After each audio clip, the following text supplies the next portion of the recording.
Esta conferência será gravada agora.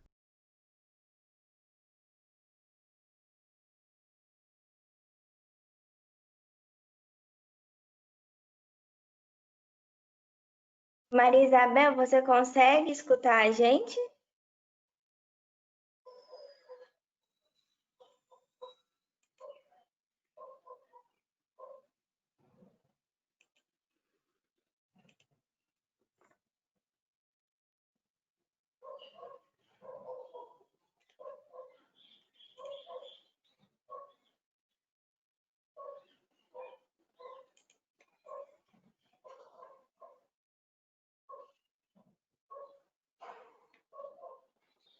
Maria Isabel, você consegue me ouvir?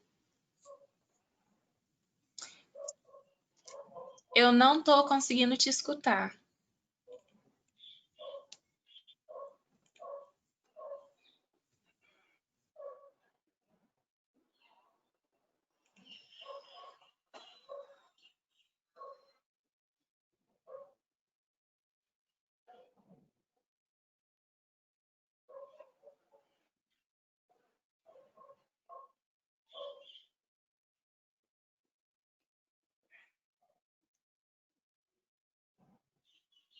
Maria Isabel, na parte de baixo tem uma opção que está escrita microfone. Clica para ficar verdinho, aí a gente vai conseguir te escutar.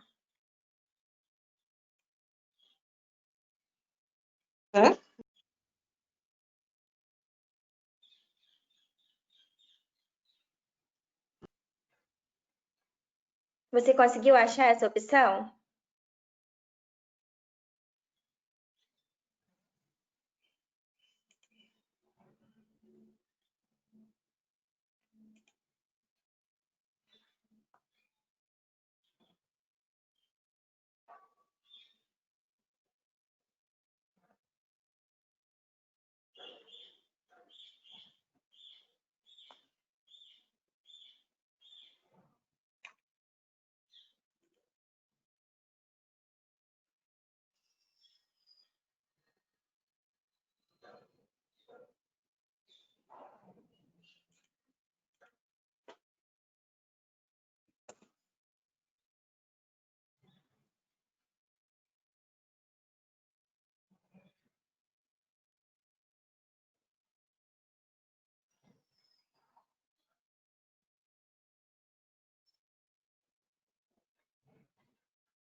Pessoal, nós vamos inverter a ordem das palestras por causa dessa intercorrência com o áudio. Então, eu vou chamar agora o médico pediatra, o professor Luiz Bustamante.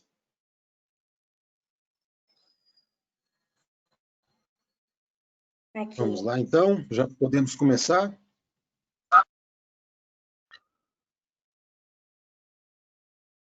Vamos lá. Tem uma forma da gente colocar Já posso começar?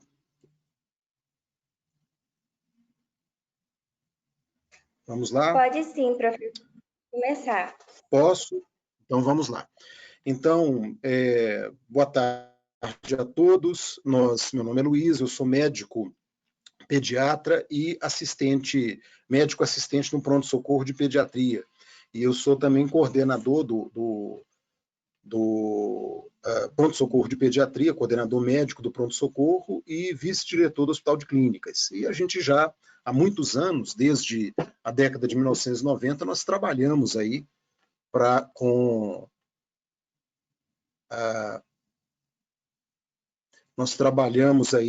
a assistência às crianças vítimas de violência, seja violência sexual, seja violência não sexual. E o que eu pretendo fazer aqui, né, nessa nossa palestra, nesse nosso bate-papo, é falar um pouquinho sobre essa experiência, porque muita coisa tem mudado nos últimos anos, né? Nós temos tido uma organização melhor desse atendimento, existem diretrizes que têm sido traçadas pelo governo federal desde 2015, 2014, 2015, sobre o acolhimento à criança vítima de violência. Nós estabelecemos protocolos na UFO especificamente, desde 1998, nós começamos as reuniões, né, a Maria Isabel participou dessas reuniões também, para poder organizar o nosso protocolo da UFO para acolhimento das crianças vítimas de violência. Bom, e o que acontece? Quando a gente se deparou com essa tarefa de organizar um protocolo, uma linha de cuidados para atender as crianças vítimas de violência, um primeiro grande obstáculo que nós encontramos foi uma certa resistência, uma certa cultura que existia no meio médico, especialmente, de uma cultura que dificultava bastante o estabelecimento dos protocolos. Por que isso? Qual que é o problema? Um cuidado que nós temos que ter quando a gente vai atender a criança vítima de violência é não revitimizar, não impedir que a criança seja vítima de uma nova violência ou que reviva a violência que ela sofreu no atendimento médico, no atendimento multidisciplinar que ela recebe na universidade. E esse é o nosso primeiro cuidado, né? A linha de cuidados que nós estabelecemos para o atendimento da criança vítima de violência, ela é multidisciplinar. Então, nós temos ali, além do médico, o enfermeiro, que também atende a criança junto com o médico, o assistente social e o psicólogo. Portanto, pelo menos 4 profissionais participam do atendimento, do primeiro atendimento, do acolhimento à criança vítima de violência. E é muito importante que todos nós estejamos treinados e orientados para impedir a revitimização. O que é isso? Eu recomendo, antes da gente falar da revitimização e do cuidado que a gente tem que ter com isso, eu recomendo que vocês assistam a um seriado que está atualmente na Netflix, chamado Unbelievable, Inacreditável. Esse seriado fala de um caso real, verídico, de um estuprador em série nos Estados Unidos, na década de 1990, e da investigação que foi feita para até que se descobrisse esse investigador. E a primeira vítima do investigador, do estuprador, aliás, ela sofreu a violência sexual e, em seguida, ela foi prestar queixa, né, na delegacia, e lá a equipe que acolheu ela na delegacia, os médicos que acolheram, não acreditaram na história que ela contou, né, na violência que ela sofreu. E ela acabou sofrendo ali, na delegacia, no atendimento, uma segunda violência da parte tanto dos policiais quanto dos profissionais de saúde. Uma violência que não é física, né? Uma violência verbal, uma violência por ter sido ridicularizada quando ela foi prestar a queixa, por não ter tido o acolhimento necessário, a compreensão necessária, né, no serviço que ela buscou. Então, esse é o nosso primeiro cuidado, evitar que isso aconteça. E para que a gente evitar, para a gente impedir a revitimização no nosso serviço, a primeira coisa é impedir que a criança reviva a experiência várias vezes, que era um problema que nós tínhamos.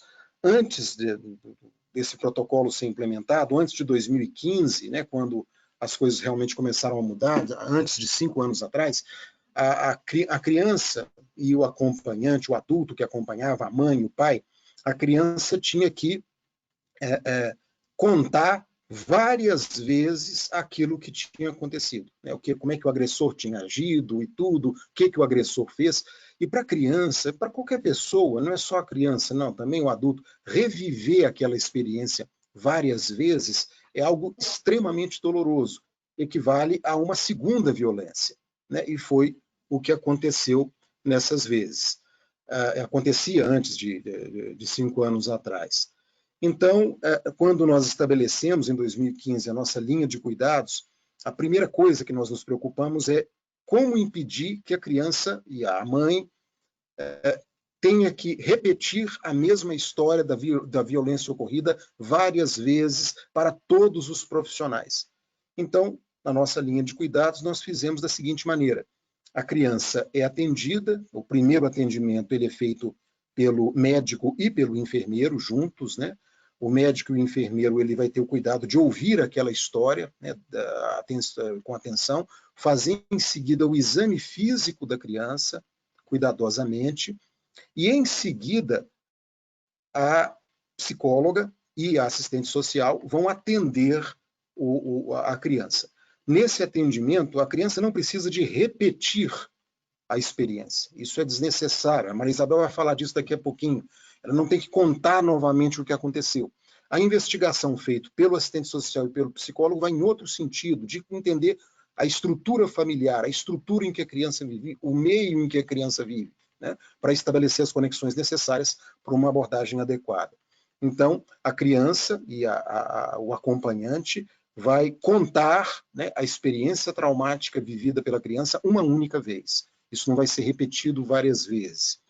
Outro cuidado que nós temos que ter, né, uma coisa que existia, nós vivemos numa sociedade profundamente machista, onde existe uma certa cultura do estupro, todo mundo sabe disso, uma sociedade onde muitas vezes tenta-se culpar a vítima pela agressão ocorrida. Parece que como é que está aí o sinal de áudio? Vocês estão recebendo bem? Está tranquilo? Ou vocês estão tendo problema?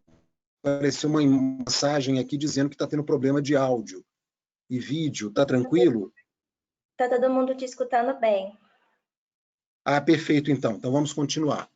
Então, o que acontecia? Nós vivemos numa sociedade onde que está impregnada dessa cultura do estupro, a cultura da violência, a cultura que deriva do patriarcalismo, do machismo.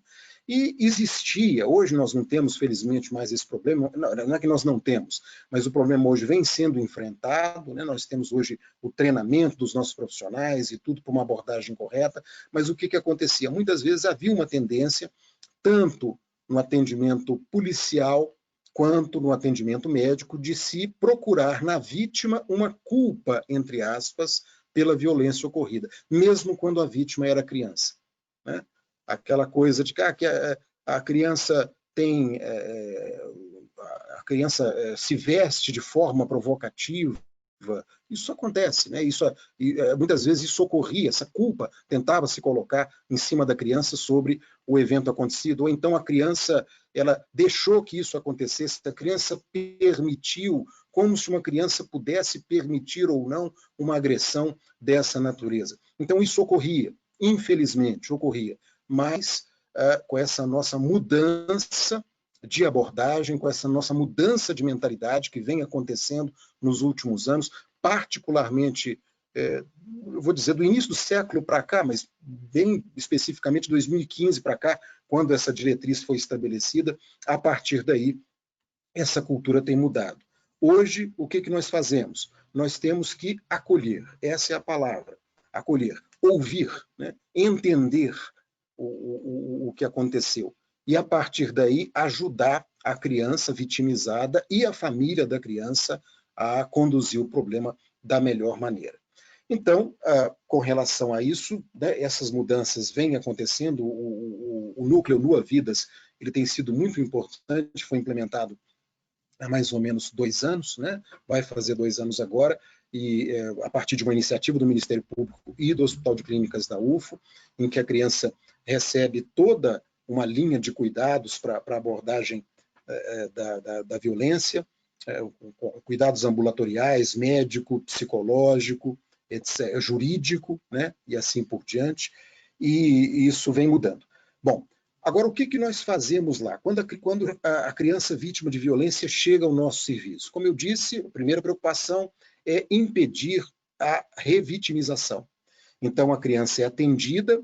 Numa única vez, a criança e o acompanhante vai contar o que aconteceu, né? Se a criança não puder fazer isso, o acompanhante que tiver ali, o parente que tiver ali, ou o cuidador que tiver ali, muitas vezes não é o parente, né? Às vezes é uma professora, às vezes é uma outra pessoa que está ali acompanhando a criança, vai relatar uma única vez a experiência vivida pela criança.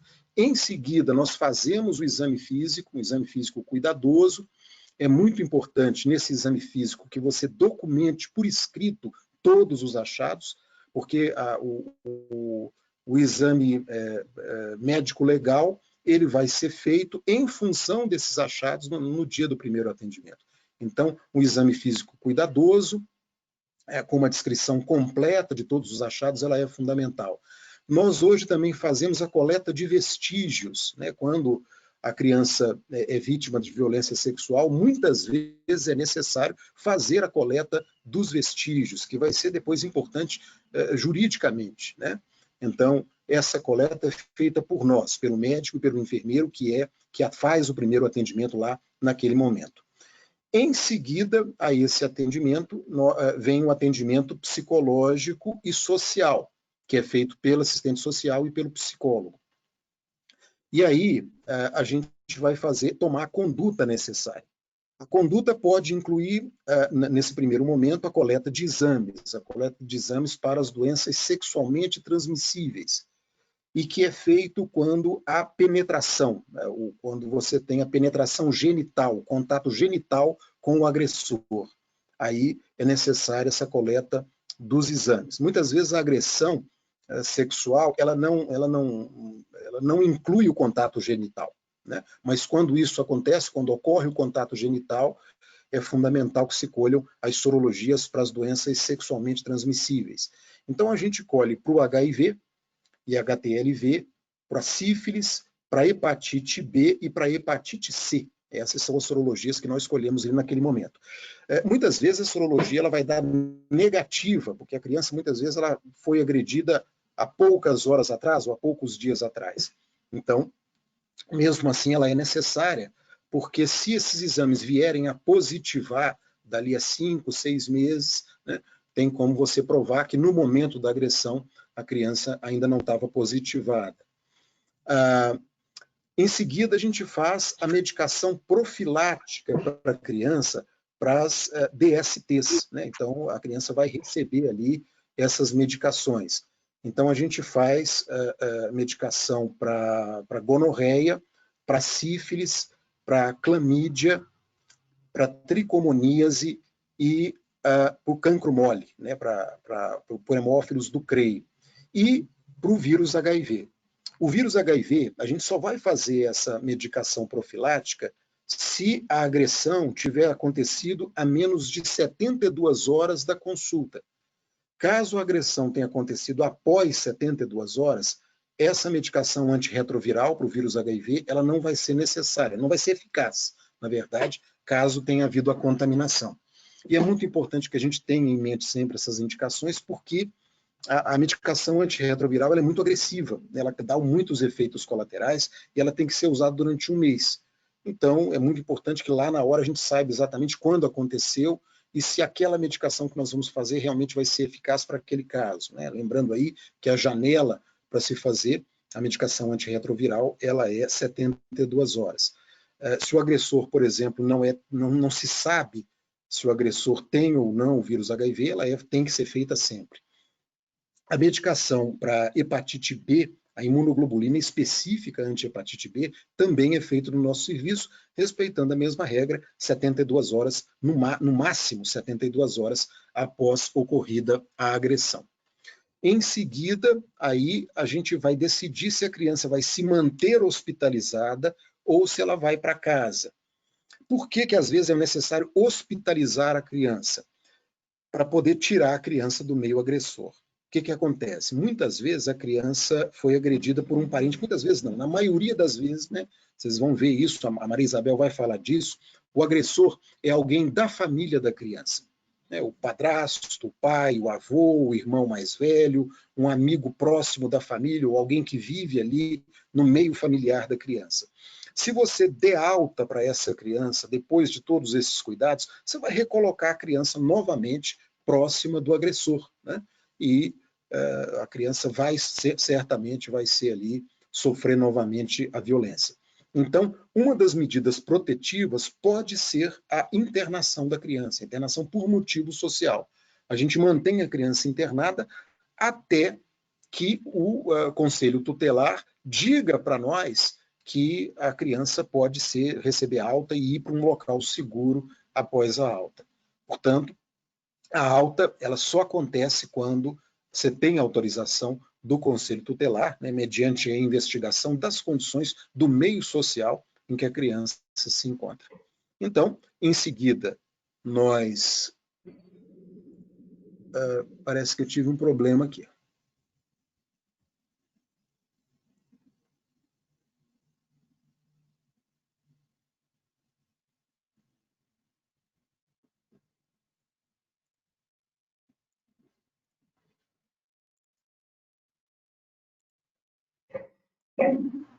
Professor, está tudo certo. Está tudo certo? Tá, Tá sim, pode continuar. Mudou? Ah, perfeito. Eu reparei, porque mudou aqui, deve ter dado algum problema.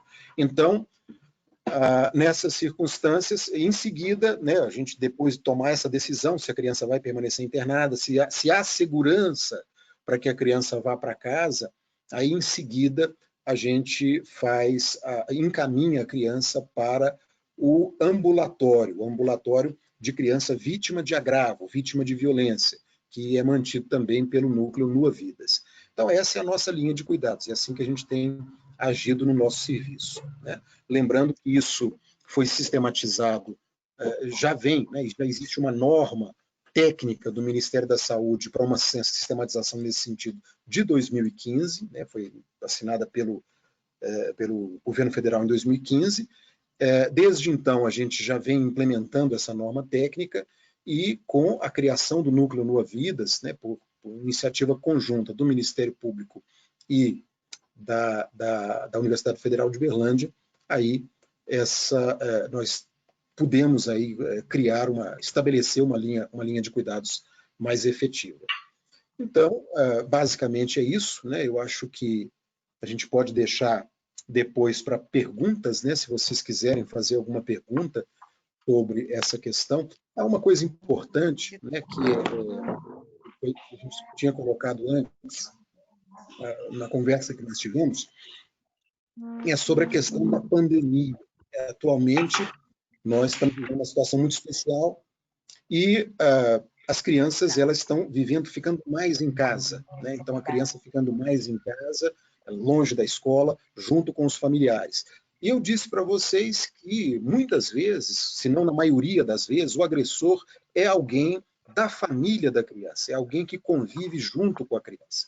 Então essa criança, estando em casa, ela vai estar a criança que exposta ao agressor, o agressor vai ter mais oportunidades para poder fazer a agressão. Outro problema, a escola, a ausência da criança na escola. A escola muitas vezes funciona como o primeiro passo na ajuda, né? Vocês vão perceber depois na vida profissional de vocês que muitas vezes a denúncia da criança vítima de violência, ela parte dos professores e dos diretores.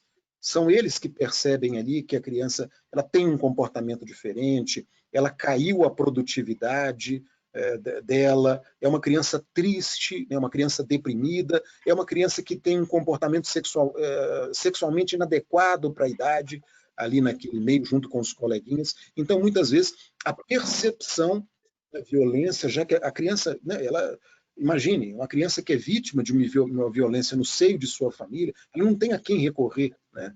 Ela não sabe nem como fazer essa queixa, como dizer para alguém, né, que aquilo ali que está acontecendo com ela é algo muito ruim. Então, ela vai ter, a percepção disso vai acontecer muitas vezes na escola, né?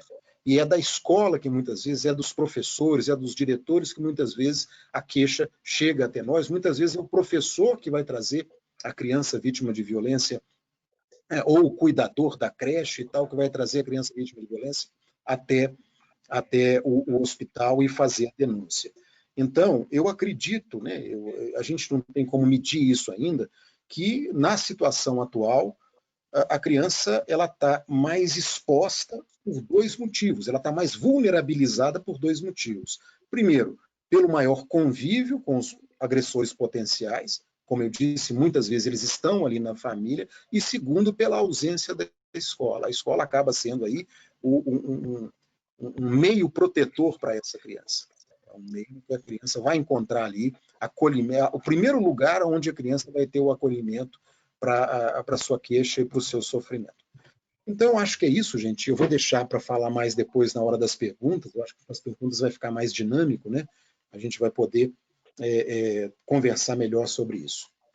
Então, muito obrigado a vocês pela atenção. E aí eu passo a palavra aí à doutora Maria Isabel, né, para ela continuar aí esse bate-papo, falar um pouquinho da experiência dela também, né, que é bastante vasta, inclusive, sobre o atendimento à criança vítima de violência.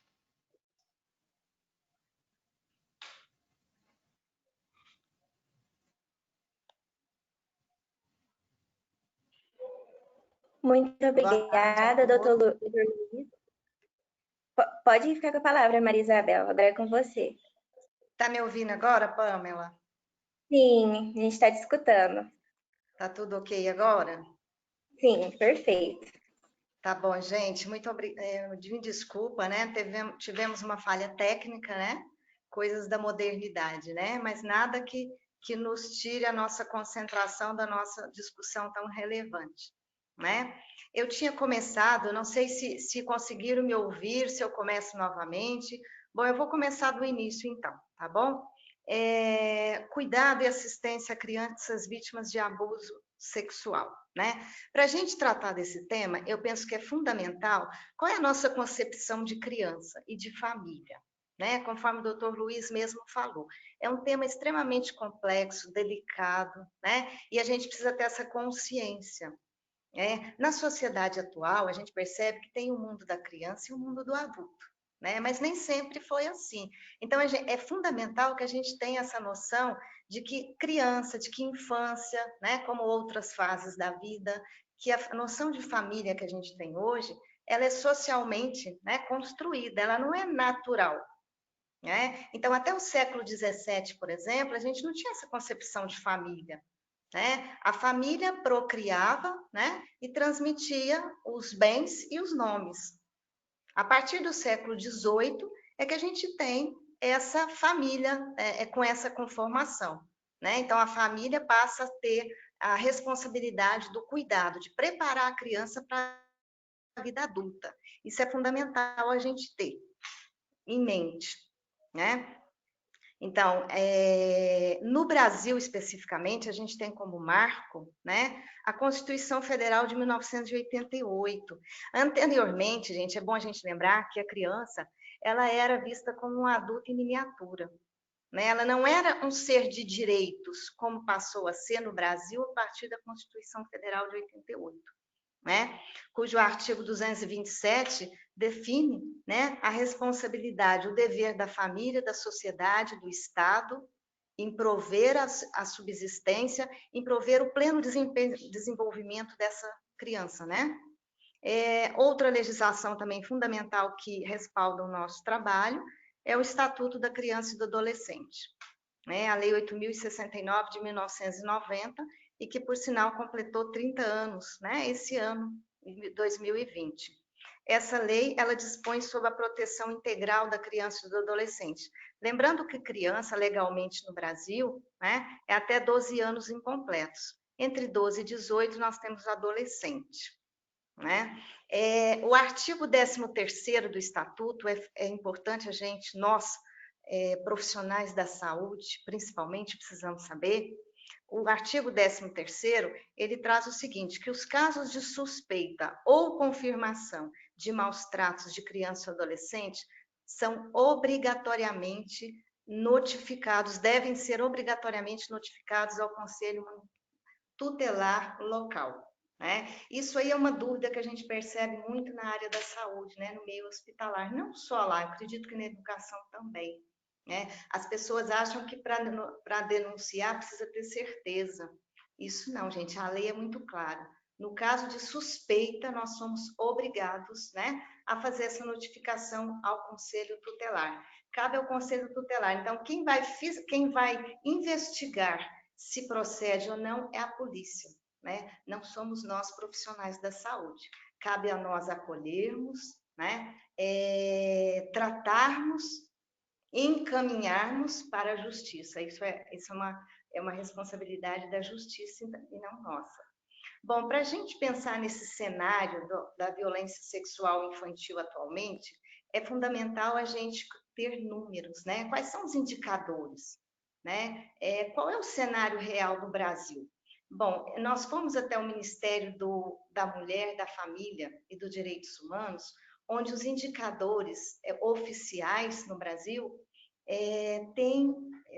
foram divulgados somente até o primeiro semestre de 2019. Né? Eu acredito que em função também da questão do contexto da pandemia, né, há um atraso nessa publicização de dados. E lá a gente encontrou alguns dados muito importantes para a nossa discussão. Né? Um dos dados, dos 159 mil registros pelo DISC Direitos Humanos em 2019, 86.800 são violações de direitos de criança e adolescente. Houve um aumento de 14% em relação a 2018. Né? Isso é importante a gente saber. Em 73% dos casos, o abuso ocorre na casa da própria vítima ou do suspeito. Né? E em 40% é cometido pelo pai ou padrasto. Né? São dados muito fortes. O suspeito é do sexo masculino, 87% idade adulta, e em 62% entre 25 e 40 anos. Né? E uma informação muito preocupante, muito triste para o Brasil, né? Um ranking triste. 4 meninas de até 13 anos eram estupradas a cada ano, a cada hora no Brasil, de 2017 a 2018. Né? Isso são dados muito tristes. O Brasil, na verdade, tem rankings que a gente precisa urgentemente dar respostas. Né? Não é só essa questão da violência infantil, mas ela, no meu entendimento, ela é fundamental. Né? A gente falar em criança, nós estamos falando de futuras gerações. Então, são dados muito preocupantes. Lembrando que o Brasil, em 2018, ele bateu o recorde de abuso infantil. Foram 32 mil vítimas. Né? Isso dados oficiais, tá, gente, do Ministério. Por isso mesmo foi lançado em maio desse ano a campanha nacional Maio Laranja, né? Promovido pela Secretaria Nacional dos Direitos da Criança e do Adolescente, com o intuito de tirar da invisibilidade esse tema. Né? Esse tema não pode ser um tema velado para as famílias, ele tem que ser um tema publicizado e tem que ser um tema que a sociedade, em geral, tem que dar respostas efetivas. Né? Outros dados também bastante preocupantes lá do Ministério. Para cada caso de abuso sexual notificado, 20 não são. Né? Isso é muito grave, né? A idade geralmente que inicia o abuso, entre 6 e 12 anos. Idade que o abuso é mais frequente, de 8 a 12. 75% das mães de crianças vítimas de incesto também foram vitimadas, né? Então, há uma reprodução de gerações aí. 20 a 35% dos agressores sexuais também foram abusados quando criança, né? E 50% deles foram vítimas de maltratos e de violência psicológica, né? 35% das famílias incestogênicas fazem uso abusivo do álcool. Então, assim, isso é muito importante para a gente entender. Essa criança que nós atendemos lá no hospital, né? Que contexto familiar essa criança vem? Né? É claro que cabe à família proteger essa criança, mas cabe ao Estado e à sociedade proteger essa família. O estatuto é muito claro. A família tem que ser promovida. Né? Então, assim, isso é fundamental a gente ter em mente. Tá, gente? Isso foi mais para a gente ter uma noção de contexto. Né? As formas de denúncia. Bom, tem o Disque 100, né, que é vinculado diretamente ao Ministério da Mulher, da Família e dos Direitos Humanos, que é um número gratuito, está disponível 24 horas, inclusive finais de semana e feriados, né? E que ele não só recebe as denúncias, como ele aciona também a rede protetiva. Inicialmente, ele foi criado somente para denúncias de criança e adolescente, e depois foi ampliado, né? Tamanha as demandas. E aí, gente, depois da gente ter uma visão assim bem objetiva do cenário, né? Vamos nos reportar agora as perguntas da turma, né? A primeira, formas de identificar as vítimas. A segunda, como prestar assistência, sendo profissional da saúde ou não, né? E a terceira, redução, se houve redução de denúncias no contexto pandêmico, né? Então, falar de abuso sexual não é nada fácil, né? É um tema extremamente delicado para todos, né? Principalmente para nós, profissionais da saúde, que infelizmente nos deparamos com esse cenário tão triste, né? O tempo todo, né? Cotidianamente. Lembrando que a sexualidade, ela está cheia de crendices, de preconceitos, de estereótipos, né? E o profissional que vai atuar nessa área é fundamental ele se despir dos seus preconceitos, da sua visão moralista, né? Ele precisa ampliar a sua visão. Qual é a visão que ele tem de infância, de família? Não tem família mais, tem grupos familiares, novas configurações, né? Existem várias configurações. Então, a gente precisa respeitar esse novo cenário, né? Isso é fundamental, porque senão o profissional acaba tendo uma visão reducionista do fenômeno, né? Ele precisa, antes de agir, ele precisa compreender como é que ele decifra essa realidade familiar, né? Então, é fundamental o profissional também ele fazer a distinção entre uma conduta afetuosa e uma conduta sexualmente abusiva entre pais e filhos, né? Porque senão daqui a pouco os pais e os filhos não podem ter uma carícia, né? Nenhuma demonstração de carinho, de afeto.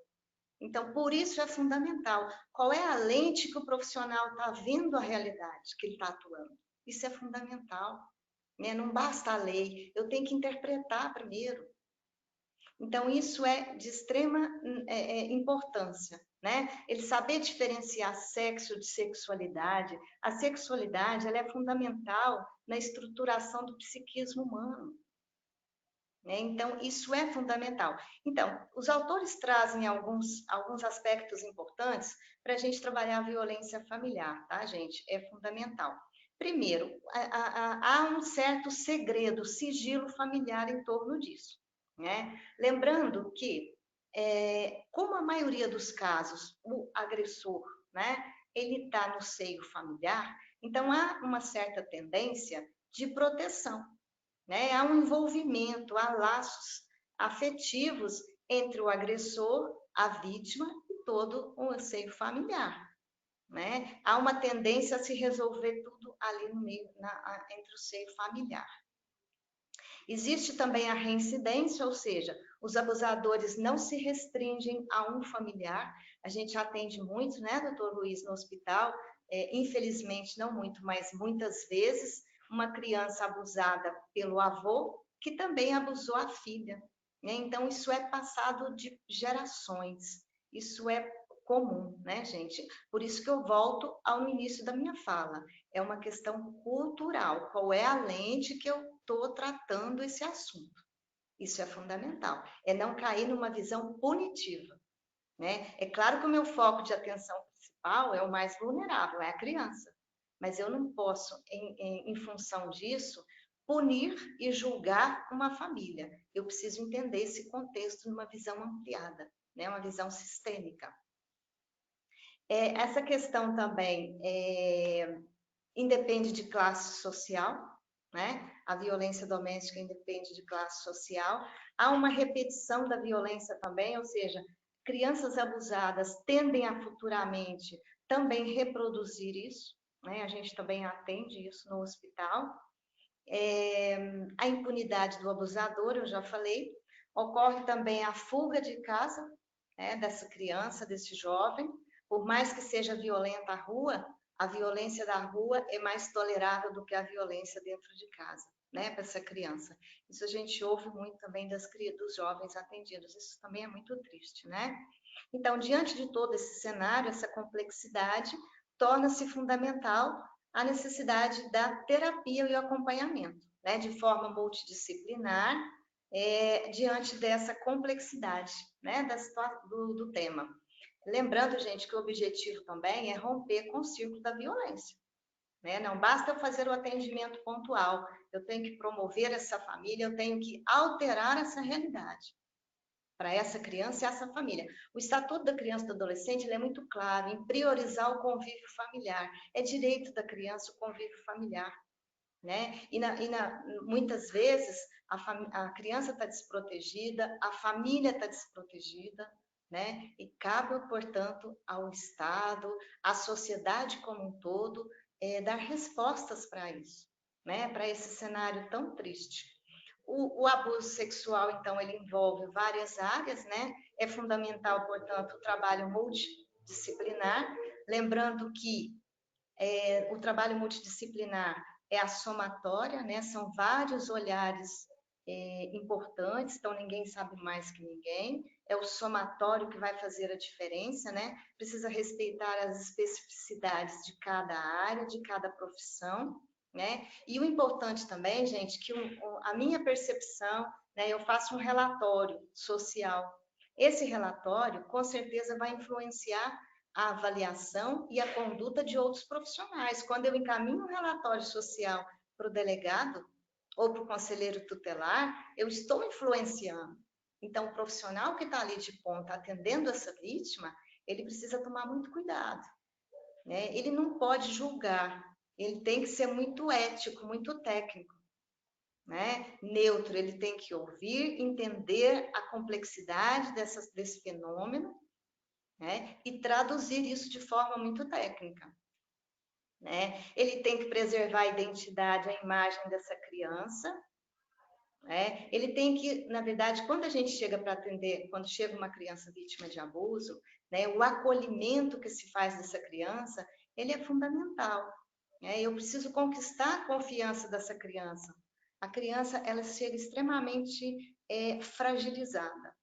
Né? Eu preciso tomar muito cuidado, eu preciso conquistar a confiança dessa criança. Quando ela se sentir à vontade, no tempo dela, ela vai se expressar, seja verbalmente, seja por escrito, né? Aí a contribuição valiosa da psicologia também com a gente, numa perspectiva multidisciplinar. Enfim, por isso é tão importante a capacitação dos profissionais que atendem esse público, né, gente? Isso é muito sério. Né? A nossa atuação, nós temos uma responsabilidade social muito grande, todos nós que atuamos na área. Né? A nossa conduta, ela interfere diretamente na vida dessas pessoas que já estão tão vulneráveis. Né? Isso é muito sério.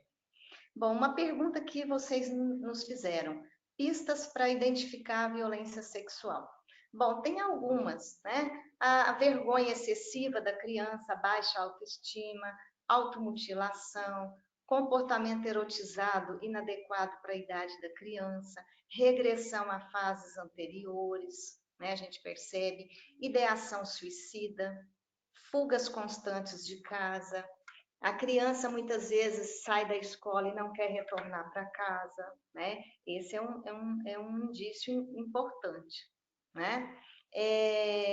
Enfim, tem várias formas. A criança, na verdade, a criança, quando está passando por uma situação dessa, ela dá sinais de que algo está errado, né? Nós precisamos refinar o nosso olhar para entender a linguagem dessa criança, que muitas vezes não é verbal, né? A postura, o corpo fala, as atitudes da criança nos mostram. E muitas vezes aquela criança que demonstra uma certa agressividade é o pedido de socorro que ela está fazendo para a gente. É a forma como ela tem de dizer que ela está sofrendo e ela precisa de auxílio, né? E as consequências, né, gente? Quais são as consequências que os estudiosos, né, perceberam e que nós também percebemos na nossa atuação?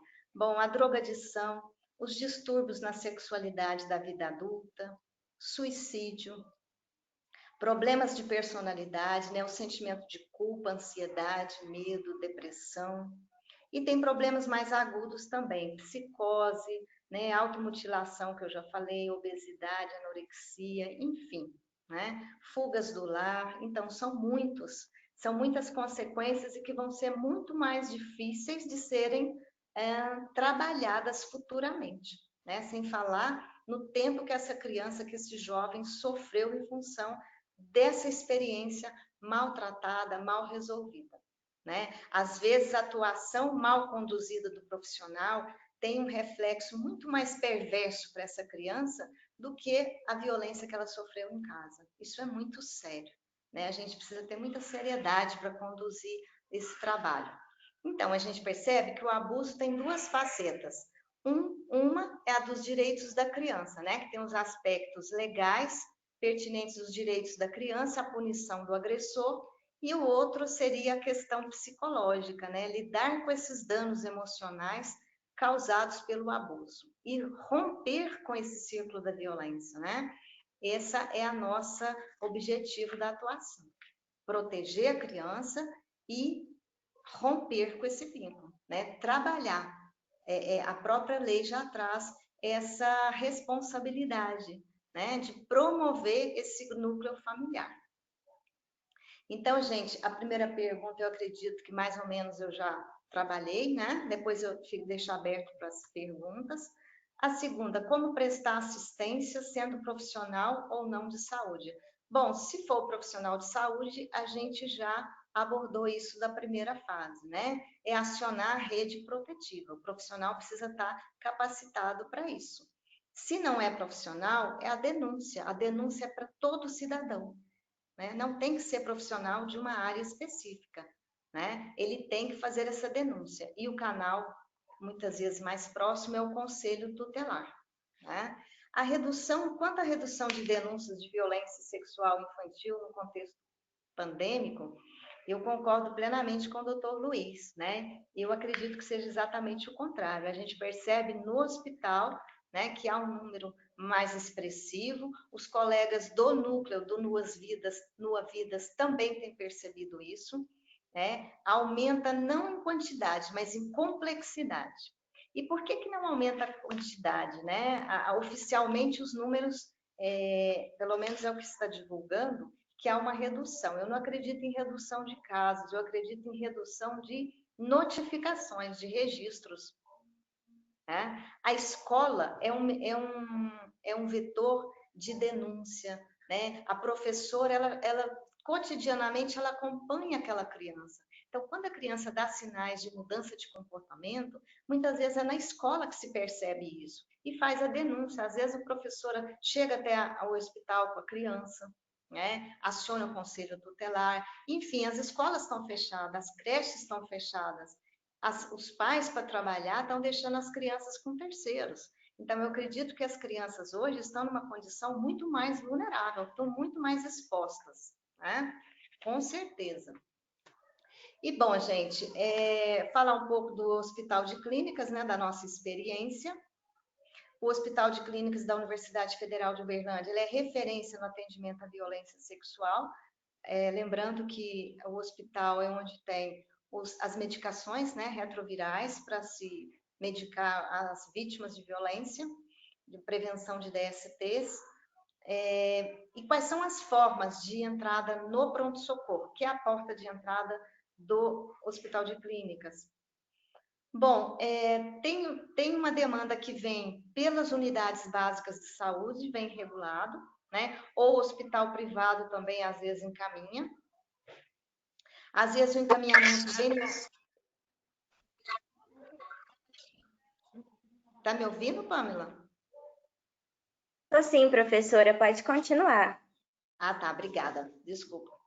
Bom, outra via de acesso também, encaminhado pelo ambulatório de pediatria, né? A demanda espontânea, lembrando que o hospital ele é referência, então é porta aberta, é demanda espontânea, né? E às vezes também vem encaminhado pela delegacia de polícia ou conselho tutelar. Acontece muitas vezes da polícia militar trazer a vítima como responsável legal, né? Essas são as vias de acesso. E o hospital hoje tem uma preocupação muito grande em não revitimizar essa criança, né? Esse é o nosso foco principal. Além de ter uma lei específica para isso, tá, gente? Tem uma lei que determina, né, a não revitimização da criança. Inclusive, há uma pesquisa que mostra, é uma lei de 2014, né? A lei 3.431. Então, muitas vezes a instituição, né, ela gera revitimização da criança. Os números oficiais no Ministério, em 2018, por exemplo, houve 4.535 denúncias, né? No primeiro semestre de 2019, 2.400.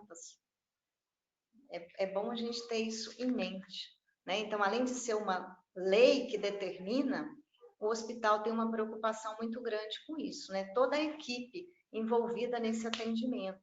Então, quando a criança ingressa, por exemplo, no hospital com o responsável, já não se relata mais o caso na recepção, não passa pelo setor de classificação, né? Às vezes o policial vai até o nosso setor de serviço social ou vai direto para a pediatria. Então, isso tudo no sentido de proteger essa criança, porque o que acontecia antigamente, muito antigamente, né? Relatava-se o fato da violência várias vezes. Então, possibilitar que a criança ou adolescente revitimiza, né? Então, há todo um cuidado nesse sentido. Encaminha direto para o setor de pediatria. Há um atendimento multidisciplinar, né? Equipe médica, enfermagem, psicologia e serviço social, né? Acho que o doutor Luiz falou sobre a questão da notificação compulsória, né? Que os médicos fazem para a vigésima epidemiológica, que é para alimentar o SINAM, né, gente? Para reposição das medicações. E o serviço social lá no nosso hospital, ele faz a notificação para os órgãos competentes. Então, a gente faz um relatório social e encaminha para o conselho tutelar e para a delegada. Em Uberlândia, é a Delegacia de Atendimento Especializado à Mulher, uma vez que a Delegacia de Atendimento à Criança e Adolescente está voltada para o outro público, né? Para o público adolescente e voltado para o ato infracional. No nosso caso, o assistente social, além de notificar os órgãos protetivos, muitas vezes, dada a vulnerabilidade dessa família, né, nós nos adiantamos. O conselho tutelar faz essa articulação protetiva, mas nós também nos adiantamos para termos segurança de que essa criança, de fato, está protegida. Então, nós acionamos outros equipamentos, Unidade Básica de Saúde, o CREAS, o CRAS, né? É importante a gente trabalhar em loco, a comunidade que essa criança, essa família convive, né? Muitas vezes a gente aciona a polícia militar em loco no hospital, registra o boletim de ocorrência para ter segurança de que essa criança não vai voltar para um ambiente de risco, né? Porque a gente sabe como é que é a relação de poder entre a criança, esse responsável legal que está, e o familiar, o agressor, que provavelmente está em casa. Muitas vezes o agressor ele é o provedor, né? Então é uma relação muito desigual. Não dá para a gente deixar para a genitora, na grande maioria das vezes, né, a pessoa que está com a criança, toda essa responsabilidade. Então nós fazemos essa articulação também. E encaminha-se para o NUA Vidas, né? NUA Vidas é o Núcleo de Atenção Integral a Vítimas de Violência, Vítimas de Agressão Sexual, lá da Universidade Federal de Uberlândia, né? Promove atendimento médico, psicológico, social e jurídico, né? O NUA Vidas também é importante divulgar que, além da assistência à saúde, às vítimas e familiares, ele também atende às mulheres vítimas de estupro, né? Viabilizando, inclusive, a interrupção legal dessa gestação, ou o acompanhamento pré-natal para aquelas jovens que prosseguirem, né? Então, o NUA Vidas faz toda essa articulação, né? Normalmente, eles acompanham por em torno de 6 meses, tá, gente? Mas depende muito de cada caso, né? Os números atendidos no NUA Vidas. Bom, em 2018 foram 200 casos, em 2019 322. tá? Esse ano eu não consegui dados atuais. Mas, enfim, de uma forma geral e mais objetiva, era isso que eu tinha para apresentar para vocês, né? E eu fico aberta aí para as perguntas. E, novamente, peço desculpas pela questão técnica e agradeço aí a honra para a 94ª turma do curso de Medicina da Universidade Federal de Uberlândia. Obrigada, gente. Obrigada, Maria Isabel.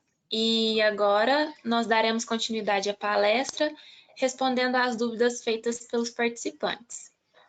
E a gente gostaria de ressaltar que, caso os palestrantes não consigam sanar todas as dúvidas apontadas, enviaremos um e-mail respondendo todas elas. A primeira dúvida que surgiu foi para o professor Bustamante, que fala que gostaria de saber sobre o exame de corpo de delito no caso de violência sexual. Os responsáveis da criança têm que levá-la ao IML ou, pelo fato de se tratar de uma criança, o procedimento é diferente?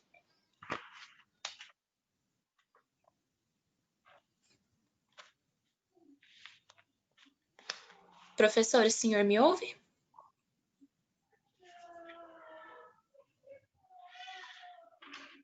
Acho que está caindo.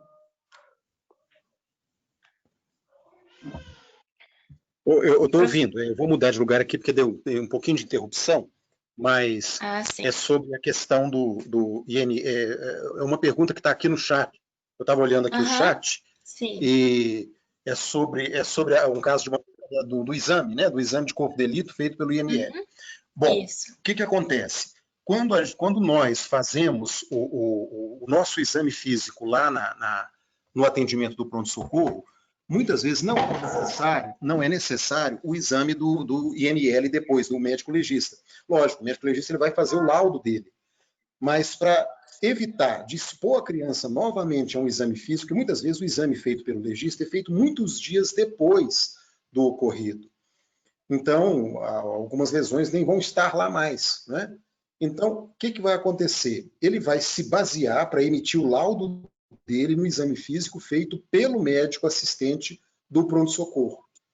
Então, daí a necessidade, até reafirmei, a necessidade nossa, de nós médicos e enfermeiros que estamos ali na linha de frente, de fazer um exame físico cuidadoso e uma descrição cuidadosa do que a gente encontrar, né? Isso é fundamental, porque aquele prontuário feito por nós, aquela anamnese, aquele prontuário, ele vai ser fundamental para depois o legista emitir o laudo dele, sem que haja aí a necessidade de reexaminar, reexpor a criança a um exame físico invasivo, muitas vezes, como é o exame físico do legista, né? Para poder evitar isso, o próprio legista se baseia, então, no que a gente fez.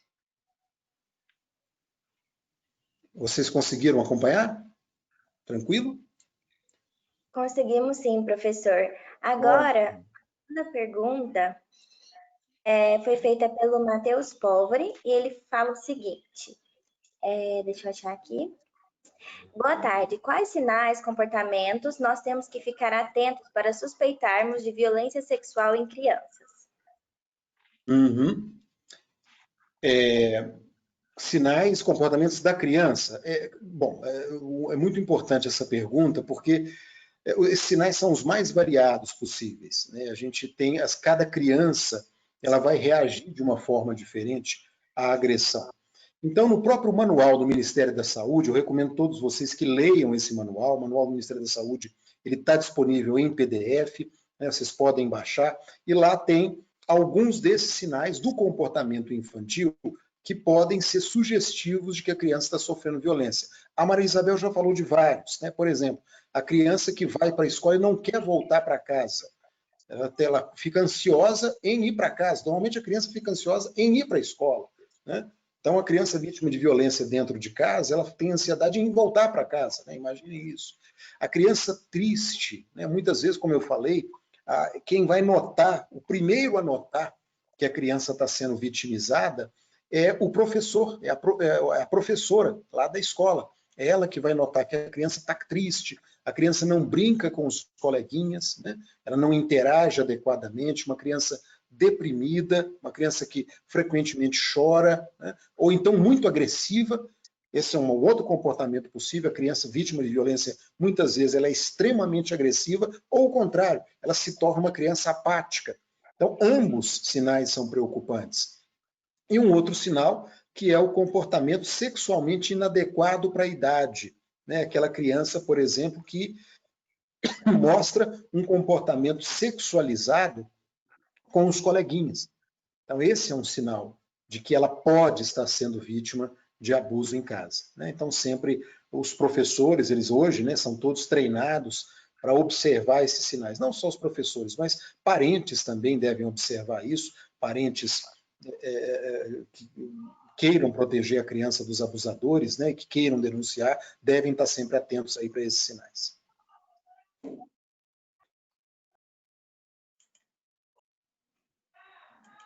Maria Isabel, a senhora gostaria de acrescentar mais alguma coisa? Não, eu concordo plenamente. Tem alguns sintomas, alguns sinais, né, que o doutor Luiz mencionou. Enfim, a criança, ela muda radicalmente o comportamento, né? E quando a criança demonstra, por exemplo, a agressividade na nossa leitura é um pedido de socorro, né? Ela chama para si a atenção. Muitas vezes ela se sente invisível. Qual é a forma dela se expressar? Até porque, gente, a gente tem que ter em mente que o agressor é um familiar, é uma pessoa próxima que deveria proteger. Então, há uma confusão de sentimentos na cabecinha da criança, né? Como é que ela vai denunciar uma pessoa que ela ama, uma pessoa próxima? Isso é muito difícil para a criança, né? Então, nós é que temos que fazer essa leitura, mas que ela mostra para a gente, ela mostra, né? Não verbalmente, mas ela se expressa pelo comportamento, pelos gestos, enfim. Há uma leitura nós temos que fazer uma leitura criteriosa. Como é que era essa criança? A partir de quando que ela começou a mudar? O desempenho na escola também cai, né? A criança perde o interesse na escola. Então, são sinais importantes para a gente observar, né? É um conjunto de sinais, conforme o doutor Luiz bem mencionou, né? Mas que a criança dá sinais, ela dá sim, tá bom?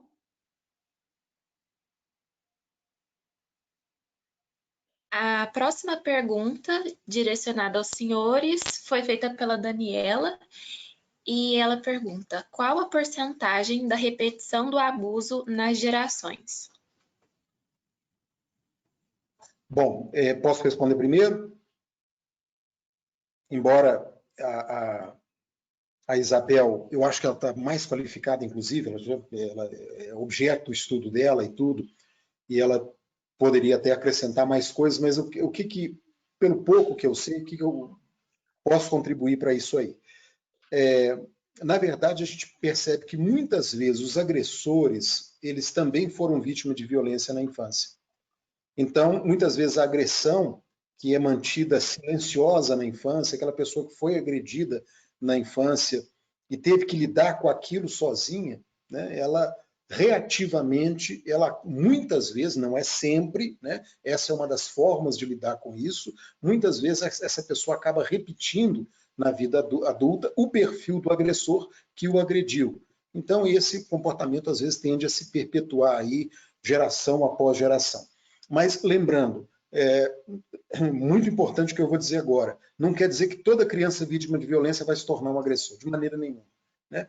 A criança que é acolhida, ela pode lidar de uma forma positiva e superar aquele trauma, né? E ser depois, no futuro, um adulto saudável, tranquilo, sem problema nenhum. Isso é perfeitamente possível, desde que essa criança seja adequadamente acolhida pela escola, né, pelo sistema de saúde, até pelo sistema judicial, ela seja adequadamente acolhida, né?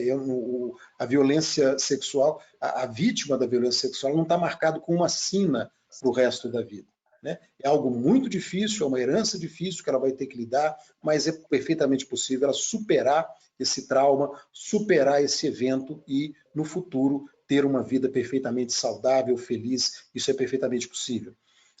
Outras formas a gente percebe, por exemplo, que algumas pessoas vítimas de violência na infância, elas têm problemas no futuro de relacionamento, né? Não é que elas são agressoras, mas elas têm problemas de relacionamento, elas não conseguem estabelecer vínculos de uma forma saudável, né? Muitas vezes por herança de uma violência sofrida na infância e que não foi adequadamente conduzida, ela não foi adequadamente acolhida na época, né? E eu vou recomendar mais um filme muito bom, que eu gostaria que vocês assistissem, e que tem muito a ver com o que eu estou dizendo. O filme se chama O Conto, The Tale, em inglês, O Conto.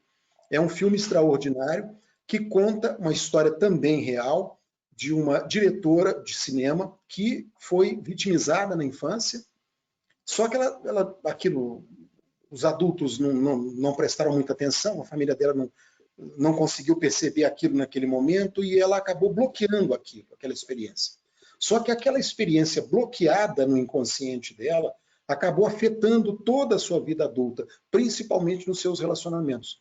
Os relacionamentos dessa pessoa foram profundamente afetados sem que ela soubesse por essa experiência que ela viveu no passado. É um filme muito bom, né? Tem muito a ver com o que nós estamos discutindo aqui. Mas, como eu disse, não há um padrão, né? Não há um padrão.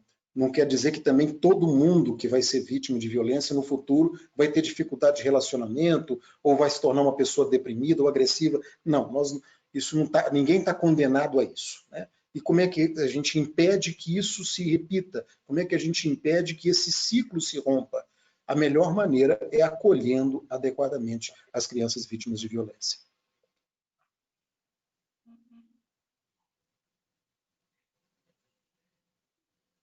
Olha só, para a gente falar em números, né, os números que a gente tem oficiais, né, conforme eu já apresentei para vocês, né, olha só, 75% das mães de crianças vítimas de incesto também foram vitimadas, né?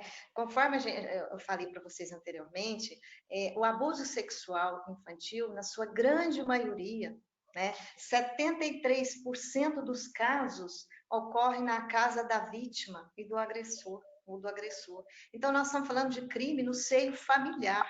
Para cada caso notificado, tem 20 que não são.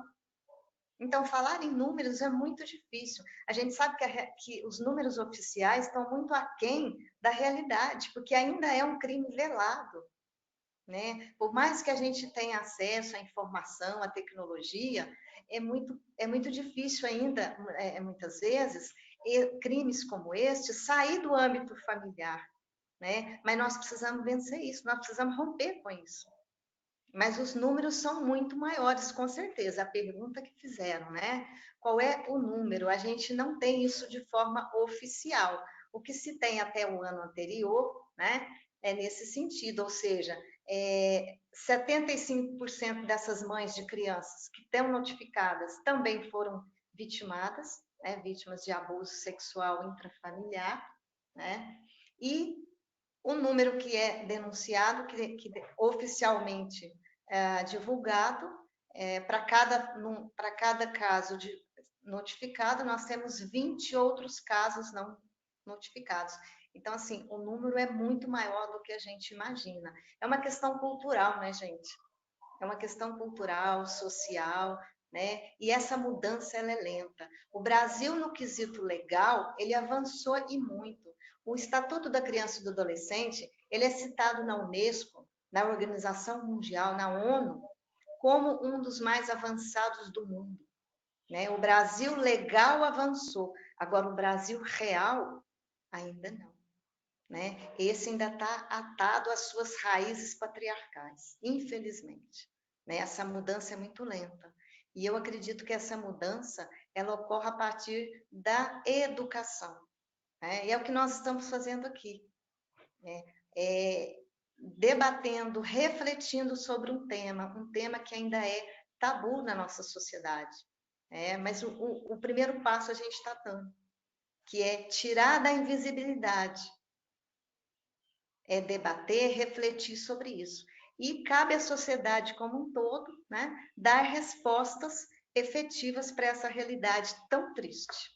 né? Tão triste, infelizmente, que o Brasil ainda tem nos dias atuais. Embora a legislação seja tão avançada, no âmbito real, a gente ainda tem muita criança, muita família, né? No âmbito, na vulnerabilidade, seja na pobreza materialmente falando, e tudo tá junto, né, gente? A pobreza, na verdade, material, ela não é um fator determinístico, mas ela é com certeza um agravante aí. Com certeza, essas famílias estão numa situação de risco muito grande, tá bom? Acho que eu respondi. A próxima pergunta fala assim: os casos de violência sexual são atendidos por psicólogos da UFO ou são encaminhados para a unidade da saúde da comunidade? Quer que eu responda, doutor Luiz? Eu acho melhor, Maria Isabel. Bom, conforme eu disse inicialmente, nós temos uma equipe multidisciplinar que faz esses atendimentos. Nós temos um protocolo de atendimento de violência sexual no Hospital de Clínicas da UFO, né? É o assistente social que está responsável no pronto-socorro, o psicólogo, né? E a equipe específica da pediatria, equipe médica e equipe de enfermagem. Essa é a equipe multidisciplinar de frente, vamos dizer assim. Né? O primeiro atendimento na saúde é esse. Fazemos o diagnóstico clínico, né? O médico, junto com a enfermagem, trata a questão clínica, e o psicólogo faz o atendimento dessa vítima, faz o encaminhamento dessa vítima para atendimento psicológico na rede, e o assistente social faz a notificação. Ele faz, além da notificação aos órgãos protetivos, né, gente? No primeiro momento, é o que eu expliquei para vocês, tem duas facetas a questão do abuso, né? A primeira é proteger essa criança, que no primeiro momento cabe a nós, na área da saúde, né? Cuidar da parte da saúde da criança e cuidar também para que após a alta hospitalar, ela não volte para uma situação de risco, isso é nossa responsabilidade também. Por isso que eu falei para vocês que às vezes a gente chama a polícia militar no hospital. Né? A gente não pode dar alta para uma criança e ela voltar para o âmbito doméstico.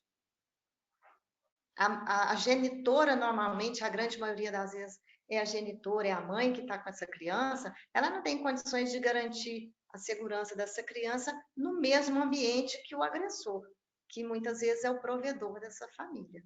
Né? Então, cabe a nós garantir essa proteção dessa criança. Tá? O psicólogo, então, é do hospital, sim, tá, gente? Todos os profissionais aí que fazem o atendimento a essa vítima de violência são do hospital e estão, no momento do atendimento, né, atendendo ao pronto-socorro. E o atendimento, conforme eu disse, é 24 horas, tá? 24 horas, o hospital é porta aberta para atendimento da violência, né, sexual em Uberlândia. Tá bom?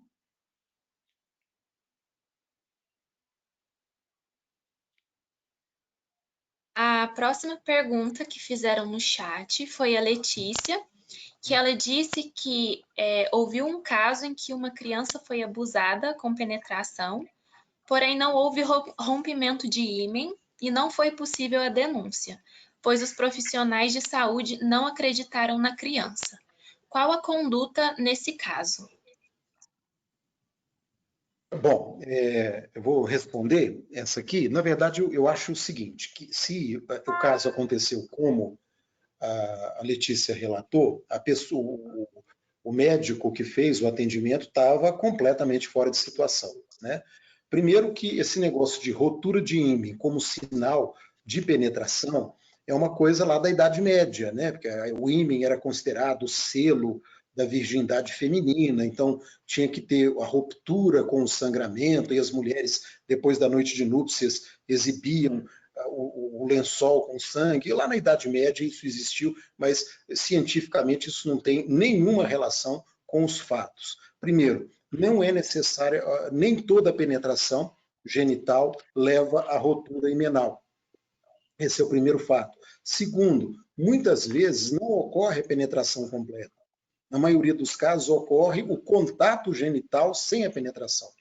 Então, a criança está exposta ao trauma, à agressão do mesmo jeito e está exposta às DST da mesma forma, né? Mesmo não tendo havido a penetração genital completa. Então, quem fez isso, se realmente ocorreu dessa forma que a Letícia relatou, é uma situação completamente fora de enquadramento, né? Essa conduta está errada desse profissional.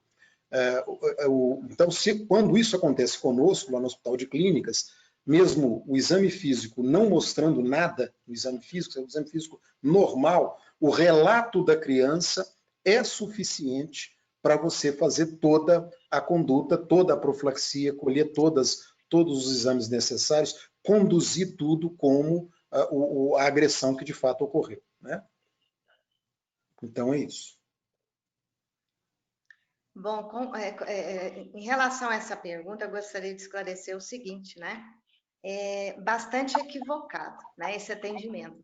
Não só no sentido que o doutor Luiz já apontou, mas no sentido legal também, né? O artigo 13º do Estatuto da Criança e do Adolescente já traz como a obrigatoriedade de nós fazermos a denúncia em caso de suspeita ou confirmação. Não cabe ao profissional da saúde definir se é confirmado ou não.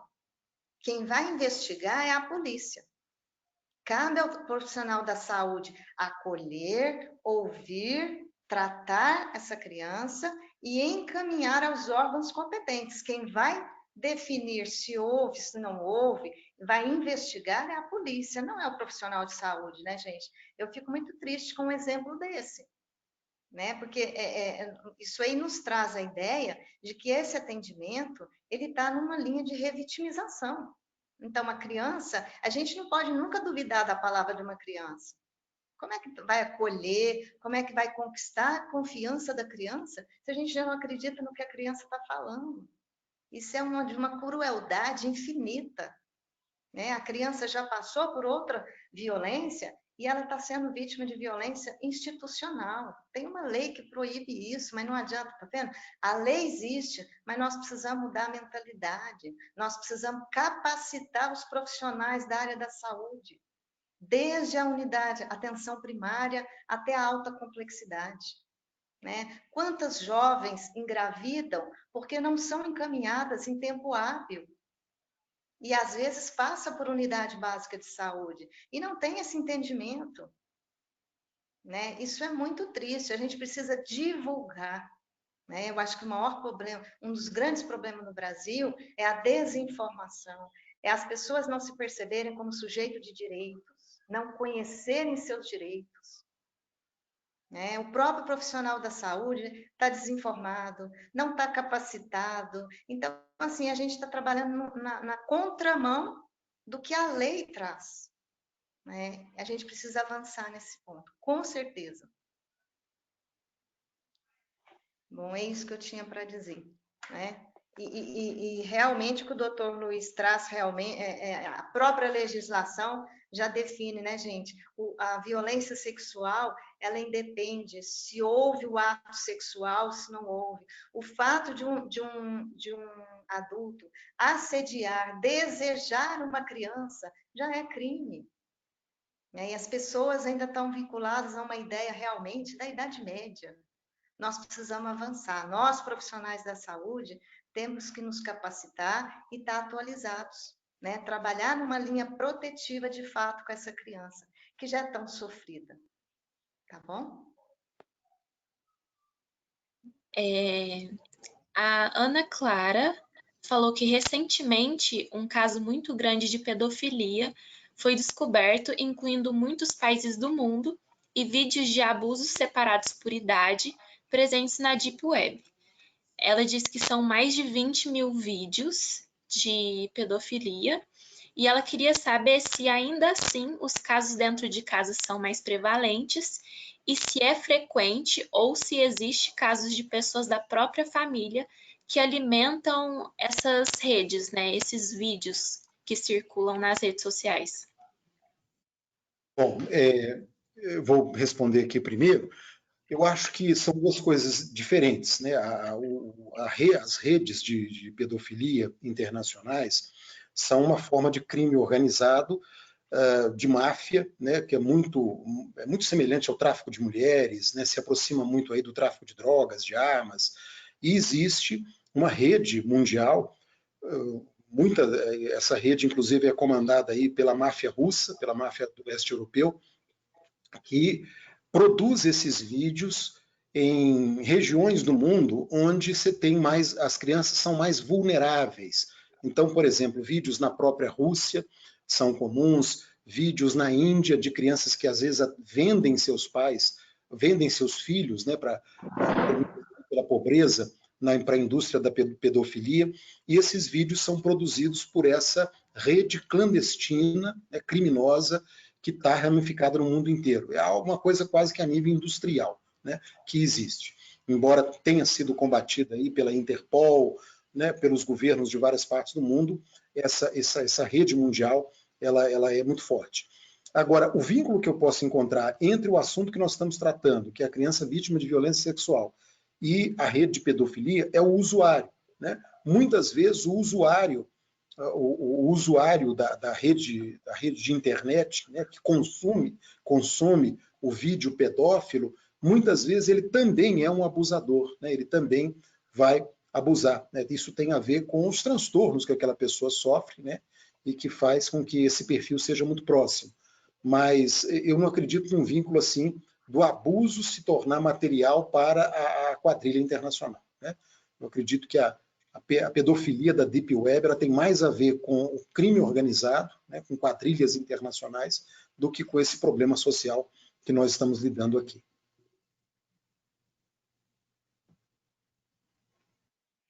Eu também vejo dessa forma, doutor Luiz. Eu acho que o que a gente trabalha aqui, né, é no sentido mais no âmbito familiar, né, não nesse âmbito internacional que a colega coloca, né, nesse caso que ela apresentou aí de vários pedófilos de vários países internacionais. Aí realmente é a rede internacional de pedofilia, né? Embora a gente atenda algumas vezes, né, a gente já teve alguns casos atendidos no hospital de criança, né, sendo assediada por membro de uma rede maior de pedofilia, inclusive com o atendimento da Polícia Federal, né? Alguns casos nós tivemos também.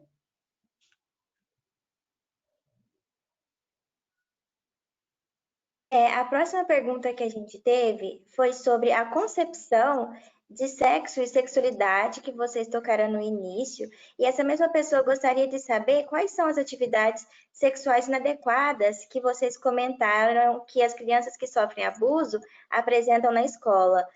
Ela pediu exemplos.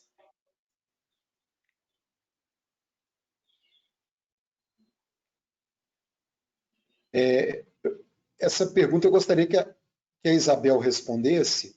Eu acho que ela está mais qualificada para responder. Olha, eu vou dar um exemplo de uma criança que a gente atendeu, né? Uma criança de 2 aninhos que desenhou um pênis ereto, né? Ou seja, esse desenho não é condizente com a idade de uma criança de 2 anos, né? Isso é comum. Criança de 2, 3 anos, como é que ela se expressa? Como é que ela expressa a violência que ela está vivenciando, né? Qual é o mundo da criança de hoje?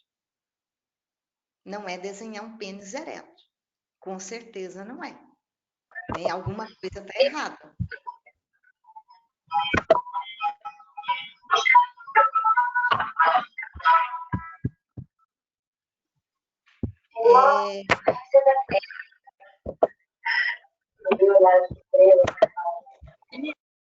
Está tendo interferência.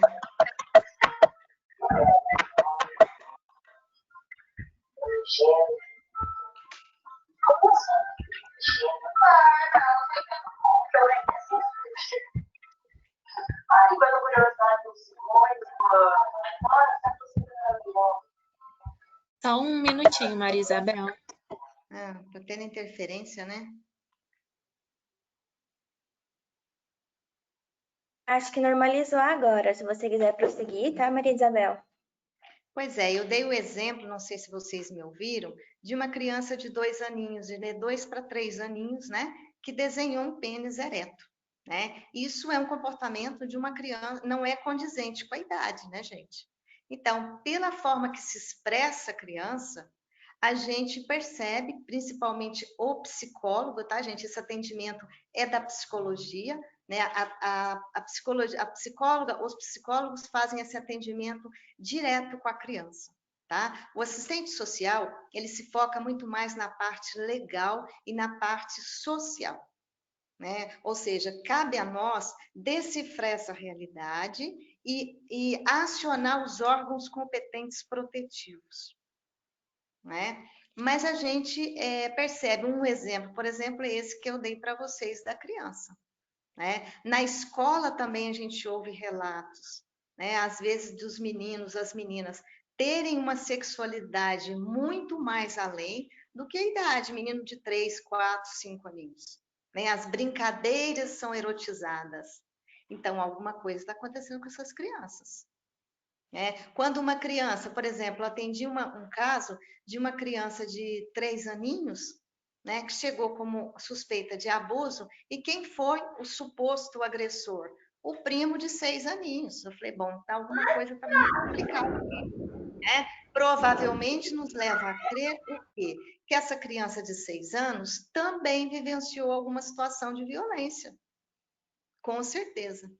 Né? A criança de 6 anos com um comportamento erotizado, sexualizado como uma criança menor, de 3, 4 aninhos. Isso é um sinal para a gente de que essa criança tá vivendo uma situação muito aquém, além da idade dela, né? De 5, 6 anos.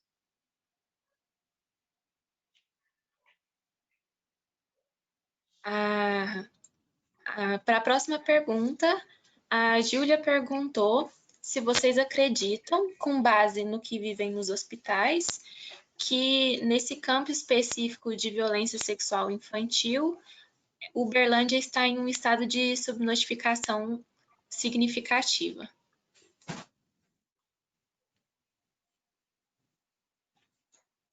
Eu acredito que sim, né? Mas não só Uberlândia, mas eu acho que todo o Brasil, né? A Maria Isabel falou isso há pouco, né? Que nós temos só a ponta do iceberg, só os casos que são denunciados. A maioria dos casos, a esmagadora maioria dos casos, não são denunciados. A criança não tem canais para fazer isso. A criança é muito jovem, não consegue elaborar isso para poder pedir ajuda, né? Então, infelizmente, os casos que nós sabemos, eles são aqueles poucos casos que foram detectados ou por alguém da família, ou a própria criança, né, teve coragem para poder denunciar para uma professora, para uma diretora, para um outro adulto, e aí esse adulto buscou ajuda. Então, infelizmente, né, a Maria Isabel falou aí, um caso denunciado para cada 20 não denunciados. Infelizmente, eu acredito que essa seja a nossa realidade e a realidade de grande parte do Brasil.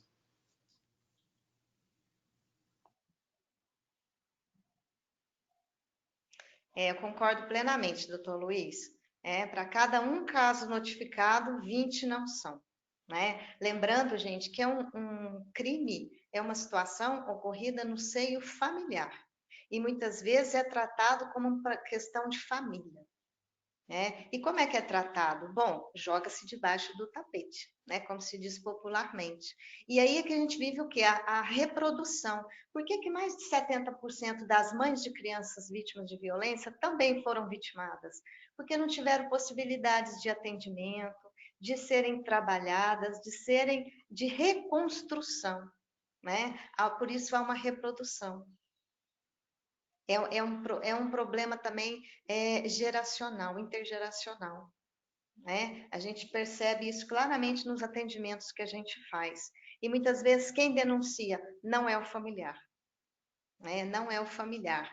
É na escola, é um vizinho, enfim, é alguém próximo, né? Que deu voz a essa situação. Muitas vezes a genitora, a mãe, ela ela também tem uma baixa autoestima. Ela não tem condições de dar voz a essa violência. Embora, muitas vezes, né, se ela sabe dessa violência e se ela não denuncia, ela é considerada conivente com a violência da filha, sim, tá, gente? E acontece muitas vezes, quando a gente percebe que o responsável legal, né, estava ciente da violência e não tomou nenhuma atitude para proteger, para romper com esse círculo da violência, nós acionamos imediatamente o conselho tutelar, o conselheiro vai no hospital, né? E quando entende que é o caso, é retirada essa criança, tá? Desse responsável legal, até que o juiz defina o que é melhor para essa criança. Normalmente, o que o juiz faz, né, gente? O conselheiro, na verdade, porque quem vai no hospital é o conselheiro tutelar. Ele procura um familiar que possa ficar responsável pela essa criança até que o juiz defina, né? Até que se investigue a situação e que o juiz defina a guarda dessa criança. Então, provisoriamente, o conselheiro tutelar toma essa atitude, sim, baseado na nossa atuação. Volto ao que eu falei anteriormente. O nosso olhar naquele primeiro atendimento e a nossa atuação, ela é fundamental na definição da vida posterior dessas pessoas. Isso é muito sério. A responsabilidade social nossa é enorme.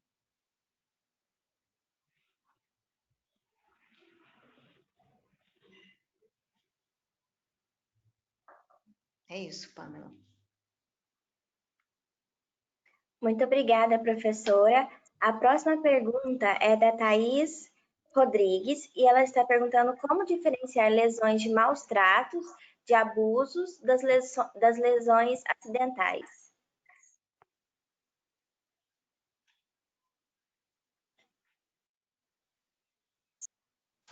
Como diferenciar os maus tratos de abusos e as lesões acidentais? Isso. É relativamente simples, porque é a história, né? Na verdade, é a anamnese que vai te dar essa diferenciação. O que acontece? Muitas vezes, quando a lesão é acidental, a criança relata claramente, não, aconteceu tal e tal coisa, e tudo, o relato da criança é muito verossímil. Você não vê porque a criança, para poder inventar uma história de um acidente com riqueza de detalhe, é muito difícil, né? A criança que não pode falar, que é o lactente, né, o pré-escolar, que não sabe falar ainda, é um pouco mais difícil, né? Porque muitas vezes a gente vê muito isso em maus tratos, né? Muitas vezes a criança caiu do sofá e você tem lá a gravidade de uma lesão que não é compatível com a queda do sofá. Ela é mais grave do que a queda do sofá. Esse caso, às vezes, é um pouco mais difícil e requer uma investigação mais cuidadosa, né? No caso da lesão, lesão genital na criança que não verbaliza, ela também é um pouco mais difícil. Muito embora haja diferenças clínicas. Por exemplo, uma lesão acidental em genitália feminina da criança pequena, você vai ter, por exemplo, o ferimento, o tipo de ferimento, corto contuso, ele é diferente de uma lesão causada, por exemplo, por um órgão genital masculino. Então, há diferenças clínicas que podem te ajudar. Mas, às vezes, você tem razão, é difícil, especialmente em crianças que não verbalizam, é difícil você fazer essa diferenciação. E aí você vai ter que levar em conta outros elementos, o comportamento da família, a forma como a família se porta, a presença de outras lesões, né, outras consultas anteriores onde foram detectadas outras lesões. Então, isso pode te ajudar na diferenciação clínica. A criança maior é bem mais fácil, né? A criança maior, ela verbaliza. Então, ela vai te contar, se foi acidente, ela vai te contar com todos os detalhes do acidente, né? E aquilo para ela não vai gerar ansiedade. Quando é abuso, a criança ela é reticente no falar. Ela fala de uma forma diferente, ela conta de uma forma diferente. Você pode facilmente detectar. Então é isso. Não sei se eu respondi a pergunta.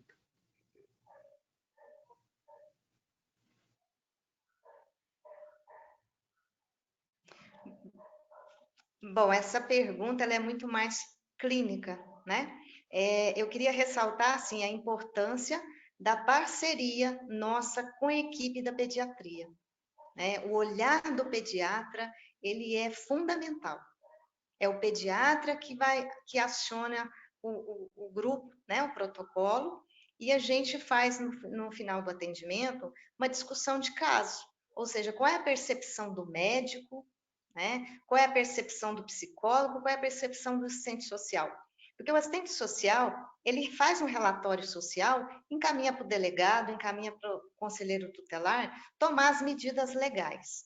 Mas qual é a percepção do fenômeno? Não pode ser só minha, né? Eu não posso ter essa condição minha única. Eu preciso me respaldar, né, na visão dos outros profissionais também. Eu quero ressaltar, gente, a importância desse primeiro atendimento, né? A colega, acho que a Letícia, deu um exemplo de um atendimento bastante complicado, né? Ou seja, a lei é muito clara, na suspeita, se o relato da história não é condizente com a lesão, quem é que vai me dizer isso? O médico. Né? Eu vou notificar os órgãos competentes a partir da avaliação do relato médico. E vai caber à polícia, né, investigar e a delegada instaurar o processo. E o processo vai seguir.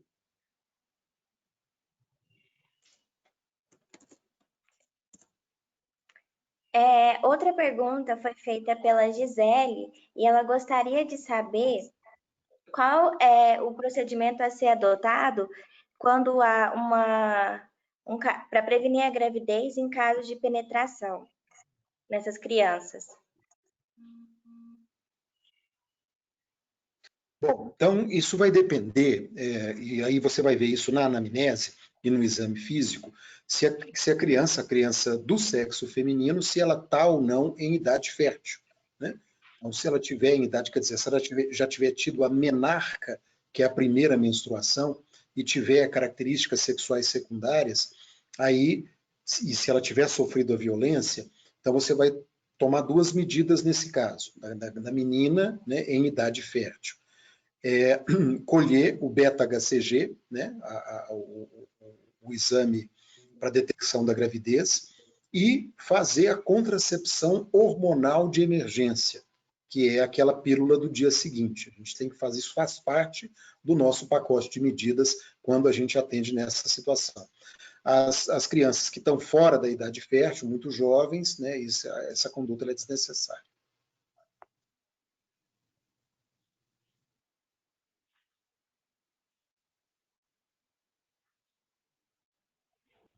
É isso? Tranquilo?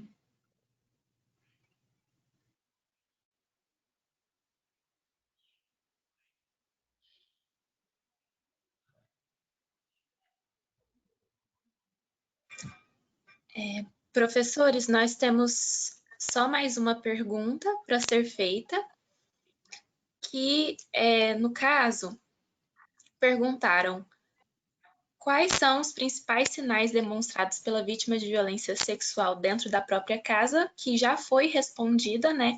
Mas o que perguntaram além disso foi como alertar vizinhos e familiares próximos a prestarem atenção nesses sinais, principalmente no contexto de isolamento social durante a pandemia, e quais as primeiras atitudes mais adequadas a serem tomadas por eles.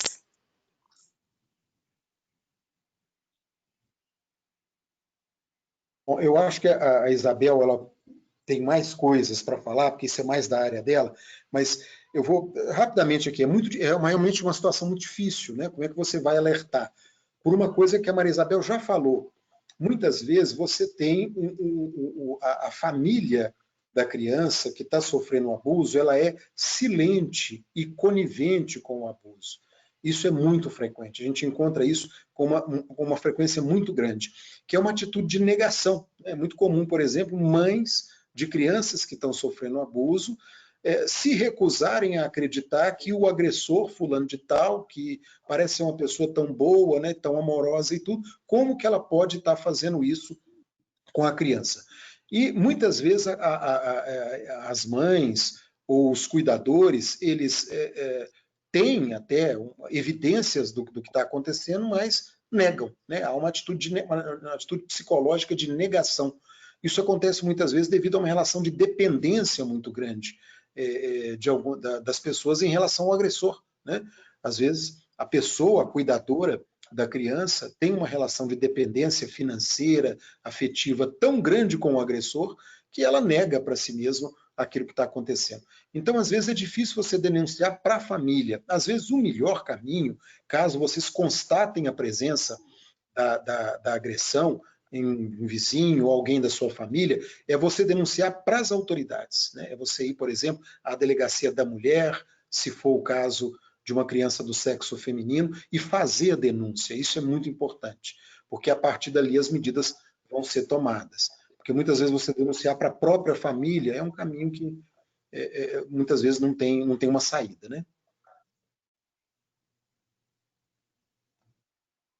Olha, essa questão, né, só complementando, como fazer a denúncia, né, gente? O Estatuto traz como a obrigatoriedade de notificar, de fazer a denúncia junto ao Conselho Tutelar local. A gente tem a delegacia da mulher, né? Mas embora a delegacia da mulher funcione no horário comercial, você pode ir a qualquer delegacia de polícia, e o Disque 100 também, que é vinculado ao Ministério da Mulher, da Família, né? Que funciona 24 horas, que é gratuito, e que ele não só registra a denúncia, como ele aciona a rede protetiva daquela localidade, né? Esse é um canal importante. É muito complicado você tentar sensibilizar a família, né? A família, normalmente, muitas vezes, não consegue romper com esse vínculo, não. Conforme eu já apresentei para vocês, a mãe muitas vezes também sofreu essa violência, né? Eu ouço de mães de crianças que sofreram abuso o seguinte: mas ele é bom pai, ele é bom marido, né? Em que sentido ele é bom marido? Ele é o provedor daquela casa, né? Então, assim, a gente precisa entender o mundo dessas famílias, a vulnerabilidade extrema dessas famílias, né? E fazer a denúncia sempre, tá, gente? Sempre a denúncia, Disque 100 ou Conselho Tutelar local, desculpa, ou delegacia de polícia, né?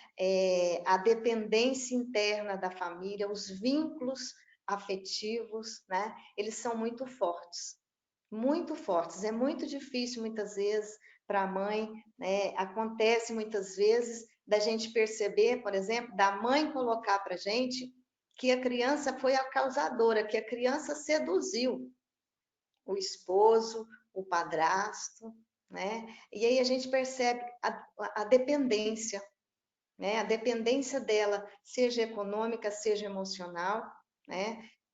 A gente entende no momento, mas a nossa postura tem que ser muito firme, de proteger essa criança. E quando isso ocorre, gente, a criança não sai do hospital com a mãe, com a genitora, tá? Eu sou obrigada, eu chamo a polícia militar na hora e o conselho tutelar. O conselheiro vai em loco e na hora ele procura um familiar que possa ser responsável por aquela criança. Se não houver, essa criança é levada para um abrigo, né? Mas é responsabilidade, sim, garantir a proteção dessa criança após a alta hospitalar, romper com esse vínculo, até que o juiz, posteriormente, defina sobre a guarda dessa criança. Tá bom?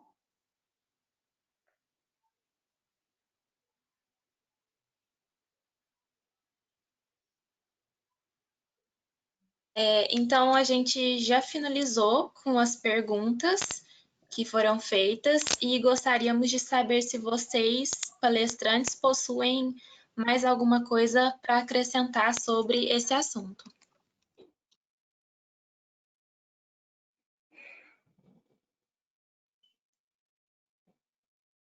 Bom, gente, eu agradeço muito, né? Acho que a palestra foi muito produtiva, aprendi muito também aqui, né, com as palavras aí da professora doutora Maria Isabel, e quero agradecer a vocês essa oportunidade, né? Agradeço a todos aí, e aí numa outra oportunidade espero poder nos encontrarmos novamente. Um abraço a todos. Muito obrigado.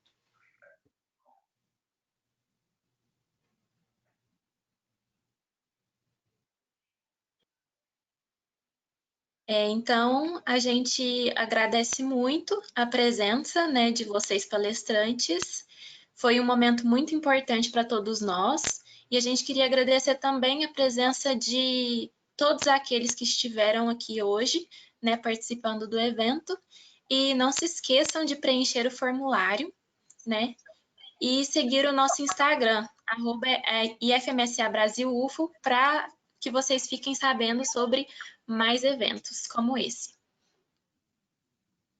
Obrigada, professor Luiz Bustamantes e professora Maria Isabel.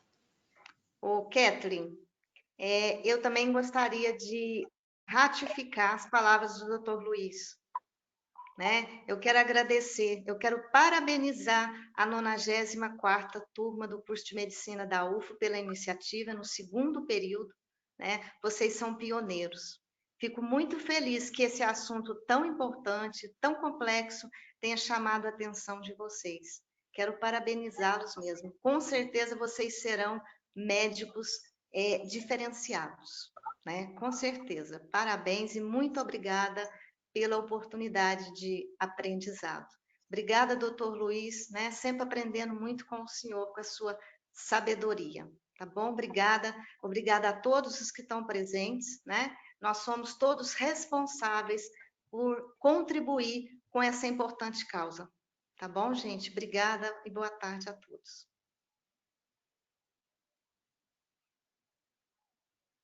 Uma boa tarde para vocês também e muito obrigada.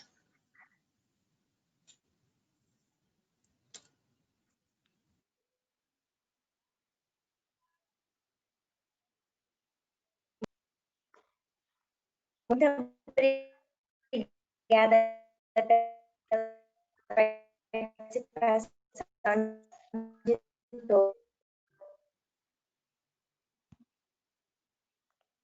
Na Flávia. Olha aqui como é que eu participei. Tá bom. Ficou excelente. Ai, minha filha. É isso, tem que virar